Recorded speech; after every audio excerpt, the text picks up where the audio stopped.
قسما بالله وبيغمبري خدايا فرميتي عليه الصلاة والسلام عزيتي دراوسية ددري دبر سكاني ياخد دقريه راد كشيشه بو بردم پروردگار چی وەڵامی دەیتەوە هێخت دەگرێت ئەتباتە بەردەم پەروەردگار چی دەڵێ يا رب هذا أغلق بابه دوني فمنع معروفه أي پەروەردگار ئەمە دەستی دراوسێکت بەقەد یەخەتەوەدا ڕاددەکێشێت و دەڵێ ئەی پەروەردگار ئەمە دەرگای لێم داخست هەبوون بوو بیری لە من نەکردەوە بێ باوک بووم زوڵمی لێم کرد جلی بۆ مناڵەکانی دەکڕی جەژن بوو بەڵام بیری لە من نەدەکردەوە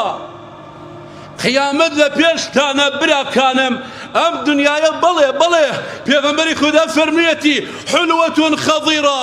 جوان و ڕازاوەیە بەڵام وەڵڵه نامێنێ کوانێ گوڵ و گوڵزاری بەهار بۆ بەردەوام نابێ لەگەڵماندا وەکو ئەو دارێلە وەکو ئەو جایە لە وشک دەبێتەوە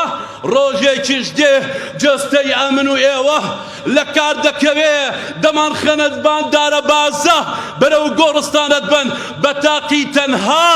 ئەتکەنە ناو گۆڕەوە ئەو کاتە خاک بەسەرمان دراوسەیەک هێ قەت بگرێ